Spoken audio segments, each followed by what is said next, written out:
আপনার পেটে কোনো বাচ্চা নেই, আপনি কনসিভ করেননি। আপনার পাকস্থলীতে একটি টিউমার হয়েছে, তা এখন রূপ নিয়েছে। আপনি এটা লাস্ট স্টেজে আছেন। আপনার হাতে বেশি হলে 6 মাসের মতো সময় আছে। তবে আপনারা চাইলে আমরা দুটো অপারেশন করতে পারি, একটা আজ অথবা কাল, দ্বিতীয়টা 5 মাস পর। যদিও সাকসেস হওয়ার সম্ভাবনা মাত্র 1%। এখন সিদ্ধান্ত আপনাদের। তুই কোনো চিন্তা করিস না, যেভাবে হোক আমি তোর অপারেশন করাবো, তুই ভালো হয়ে যাবে, ভালো হয়ে যাবে। আমাকে ক্ষমা করে দিও বোন। তুমি, রুদ্র, আমি, মা, আমরা সবাই একসাথে মিলেমিশে খুব শান্তিতে থাকবো। দেখো তুমি, তোমার যত রকম টেক কেয়ার দরকার আমরা করবো। রুদ্রকে কিছু বললেন না। তুই আমাকে মাফ করে দে, আমি অনেক বড় অন্যায় করেছি। আমি কখনো তোর মা হতে পারিনি, সবসময় সৎ মা হয়ে থেকেছি।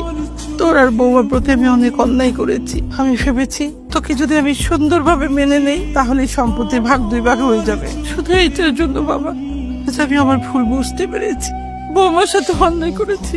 রুদ্র, আমি জানি আজ পল্লবী তোর সাথে দেখা করেছে। আজকে ওর সেকেন্ড অ্যান্ড লাস্ট অপারেশন।